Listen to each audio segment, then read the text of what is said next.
जो एक भरम बनाए रखा था, एक टोटका बनाए रखा था लखनऊ सुपर जायंट्स ने कि हम 160 रन से ऊपर किसी भी टीम को चेस करने नहीं देंगे, उस सपने को चकनाचूर कर दिया है ऋषभ पंत ने। और उनके जो टीम के मेंबर है उन्होंने बता दिया है कि हम कितना जबरदस्त क्रिकेट खेलते हैं। उन्होंने बता दिया है कि हम छोटी टीम को नहीं हराते। हमने लखनऊ सुपर जायंट्स को हराया जो एक जबरदस्त टीम मानी जा रही है, हमने चेन्नई सुपर किंग को हराया, एक जबरदस्त टीम बनाई जा रही है। और इस मैच के बारे में बात करते हैं जो कल मैच 7:30 बजे लखनऊ में खेला गया था, दिल्ली और लखनऊ के बीच में। इसमें काफी रोमांचक मुकाबला हुआ था भाई, जरा बात करिए इस मैच के बारे में, बताइए जरा दर्शकों को। देखो जो कल मैच हुआ है दिल्ली और लखनऊ के बीच में, इसमें दिल्ली की तरफ से बहुत किफ़ायती बॉलिंग देखने को मिली है। जी। लेकिन इतनी मज़ेदार बैटिंग लखनऊ की बैटिंग लाइन से नहीं देखने को मिली है। जी। इसमें आप देख लीजिए लखनऊ की जो बैट्समैन पिच पर आए हैं खेलने के लिए, वो लगे नहीं ऐसे कि मैच जीतने के लिए खेल रहे हो। हालांकि ये बात भी है कि 4 मैच में से 3 मैच लखनऊ ने ही जीते हैं। हाँ, ये पहला मैच था जो कल का, वो पहला मैच था रात का जो दिल्ली ने जीता है लखनऊ से। और ये भी बात सत्य है कि 160 रन लखनऊ ने अगर बना दिए हैं, टारगेट लगा दिया है, तो चेज करने में दूसरी टीम को बहुत मुश्किलों का सामना करना पड़ा है। होने नहीं दिया, पहली बार चेस हुआ है, होने ही नहीं दिया ऐसा कि 160 रन चेज करा दे दूसरी टीम को। तो देखो डिको का शुरू में लगा कि हाँ ये अच्छा दिख रही थी खेलते हुए, शुरू में लगा कि हाँ ये बहुत अच्छे रन बनाकर जाएंगे, लगता है कि 200 प्लस करके चले जाएंगे स्कोर को। तो 19 रन 13 बॉल में 19 रन पर आउट होकर चले गए, एक सिंपल सा कैच देके चले गए। ऐसा लग रहा था भाई जैसे राहुल 200 स्ट्राइक रेट से खेल रहे थे पावर प्ले के अंदर कि आज शायद वे भी रन बनाए। हाँ। लेकिन फिर दरअसल जो मैच की सिचुएशन आई वो कुलदीप यादव को लेकर आए थे भाई, जरा उनके बारे में बताइए, क्या उन्होंने अच्छा प्रदर्शन करा, क्या करके दिखाया उन्होंने। कुलदीप यादव ने बहुत किफ़ायती बॉलिंग की है, बॉलिंग लेंथ इतनी ज़बरदस्त मजबूत रखी है अपनी। देखो आप यही देखो, पूरन है बैटिंग करने के लिए, पूरन पहली बॉल पर क्लीन बोल्ड हो गए, उनको पता ही नहीं चला क्लीन बोल्ड। उनको ये भी समझ में नहीं आया कि टप्पा कहाँ ले आया बॉल ने और जाएगी स्विंग होकर कहाँ पे। बैट बॉल का काफ़ी फासला दिखाई दिया है, जिस तरीके से वो कल खेले हैं तो बैट बॉल का काफ़ी फासला दिखाई दिया है। तो उनको समझ में ही नहीं आया कि बॉल कहाँ से टप्पा लेकर किधर को चली गई। 4 ओवर 20 रन और 3 विकेट, बहुत जबरदस्त गेंदबाजी, बहुत बढ़िया वाली बैक। ये खिलाड़ी जो कुलदीप यादव है कल के मैच में इतनी जबरदस्त लाइन से दिखाई दिए हैं। इन्होंने कमर तोड़ दिया। सही बात तो यह है, इन्होंने ही कमर तोड़ दी थी कल लखनऊ की, क्योंकि इन्होंने जो विकेट लिया था स्टोइनिस को पहले आउट करा। हाँ। उसके बाद इन्होंने जस्ट पहली गेंद पे आते ही किरण वो निकोलस पुरन को उन्होंने आते ही आउट कर दिया। बिल्कुल। और उसके बाद उन्होंने शायद आयुष बदोनी को आउट करा। लेकिन महसूस ये हो रहा है इस मैच में, जो आयुष बदोनी को पता था कि अगर हमारी टीम 160 रन से ऊपर चली जाएगी तो हमारी टीम अब तक कोई मैच नहीं आ रही है। हम ये टोटका एक भरम बनाओ रखा था। उन्होंने स्कोर कार्ड में 167 रन बना दिए थे ऑलरेडी, लेकिन दिल्ली पर उनका टोटका नहीं चला। उन्होंने एक नया युवा जो बल्लेबाज है आयुष बदोनी और अरशद खान, दोनों की पार्टनरशिप अच्छी हुई है, इनकी ठीक ठाक हुई है, तभी जाके टारगेट 168 का लगाया के करीब बनाए उन्होंने 35 गेंदों में, जबरदस्त बल्लेबाजी करी है। लेकिन दिल्ली की तरफ से जैक फ्रेजर जो शायद आईपीएल का अपना पहला मैच खेल रहे थे, उन्होंने कितनी जबरदस्त बैटिंग करके दिखाया था भाई ऋषभ पंत के साथ। उन्होंने बता दिया है और उन्होंने चेतावनी दे दी है ऑस्ट्रेलिया की प्लेइंग 11 को वर्ल्ड कप को लेकर कि मैं भी तैयार हूं। क्योंकि देखो उन्होंने एक ओवर में कुणाल पांड्या जो हार्दिक पांड्या के भैया है, शायद इतनी बूम में थे पिछले मैच को लेकर वे, क्योंकि वो समथिंग उन्होंने पिछले मैच में 4 ओवर में 11 रन ही दिए थे।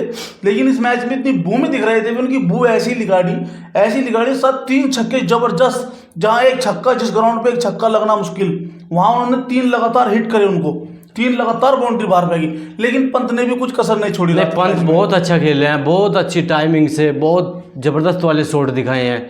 बॉल को ये मान लीजिए तीतर बना के रख दिया है। दिख रहा है दिल्ली शायद होम में अजरबैजान से मैच देख रहे बहुत अच्छा खेल दिखाया दिल्ली ने। इतना अच्छा हम कह नहीं सकते कि लखनऊ इतना अच्छा खेल, मतलब उम्मीद ये थी कि लखनऊ ही अच्छा खेल दिखाएगी और लखनऊ ही जीत जाएगी मैच को। लेकिन दिल्ली ने इस तरीके से खेल दिखाया अपना, इस तरीके से खेले हैं दिल्ली के खिलाड़ी कि बिल्कुल डाउन कर दिया लखनऊ को, बिल्कुल डाउन।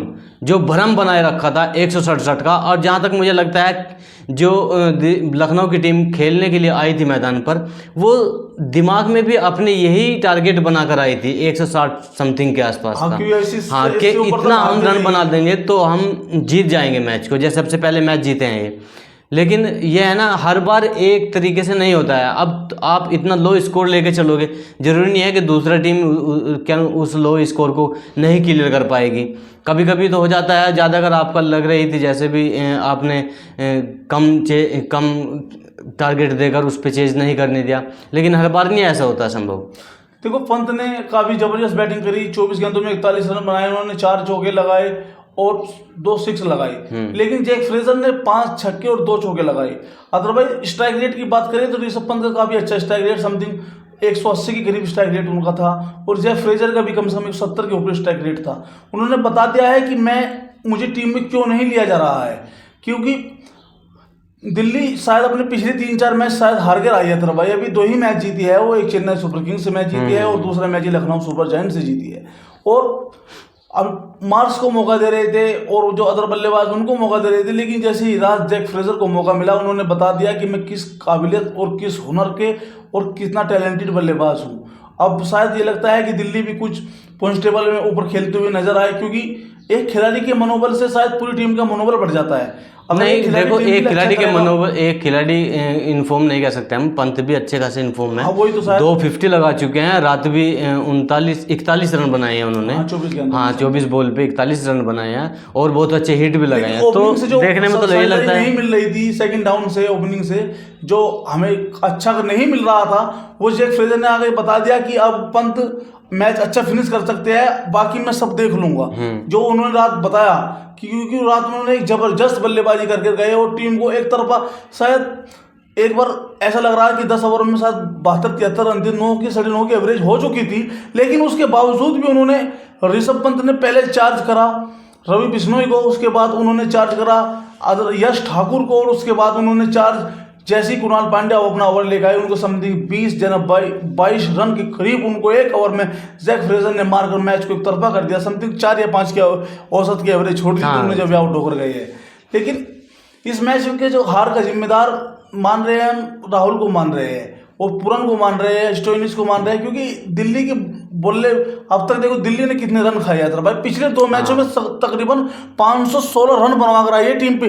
272 रन तो कोलकाता नाइट राइडर्स ने बनाए और 248 रन के करीब, 38 रन के करीब शायद एमआई ने उनके खिलाफ बनाए थे। जो बॉलिंग के खिलाफ आए 160 रन बना रहे हो, जिस बॉलिंग ने अब तक 2 मैच में 516 रन बनवा लिए हो, उस पर तुम 167 रन बनाकर जीतने की उम्मीद कर रहे हो। नहीं, देखो दिल्ली की बल्लेबाजी ठीक है, लेकिन बॉलिंग थोड़ी वीक है। लेकिन कुलदीप यादव पिछले 3-4 मैच से नहीं थे, शायद उन्हें कोई इंजरी हो या कप्तान उन पर भरोसा ना जता रहा हो, क्योंकि इंडिया टीम में तो उन पर भरोसा जताया जाता है और बार बार भरोसे पर होकर परफेक्ट होकर या उस पर अच्छा उतरते हैं भरोसे पर। लेकिन इस बार उन्होंने कहा कि मैं खेलूंगा, शायद उन्होंने ट्वीट भी किया था कि इस मैच में मैं खेलूंगा, और उन्होंने करके दिखाया कि मैं कितना बड़ा बॉलर हूं। और मुझे यूं ही नहीं गूगली चेयरमैन कहा जाता है, चाइना मैन कहा जाता है, क्योंकि जबरदस्त बॉलिंग करी उन्होंने रात।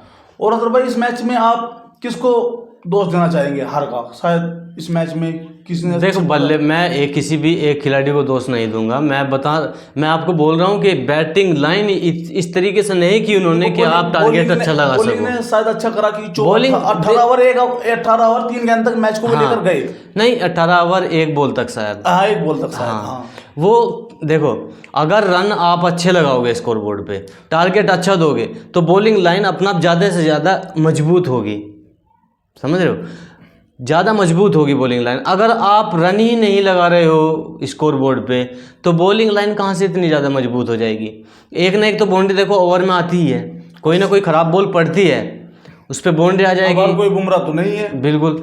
अब यही है कि देखो, ये खिलाड़ी जो लखनऊ के थे, जो बल्लेबाज आए थे, उन्होंने खेला ही नहीं इस तरीके से कि आप टारगेट को लगा सको 200 रन का, खेला ही नहीं इस तरीके से। अब ये तो भ्रम वही था ना इनके अंदर तो कि 160 प्लस बना लो, 160 समथिंग बना लो और आप मैच जीत लो। तो ऐसा थोड़ा होता है, हर बार नहीं होता है ऐसा। तो आप लोगों को कमेंट करके बताना है कि लखनऊ सुपर जायंट जो मैच हारी किस वजह और किस खिलाड़ी के कारण मैच हारी है। तो आप लोग कमेंट में करके जरूर बताइए। और हमारे चैनल का नाम है AS स्पोर्ट्स लाइव, और हमारे चैनल के साथ बने रहिए और हमारे चैनल को शेयर करिए, सब्सक्राइब करिए और बेल आइकन को दबाना ना भूलिए। जय हिंद, जय जय भारत। भारत।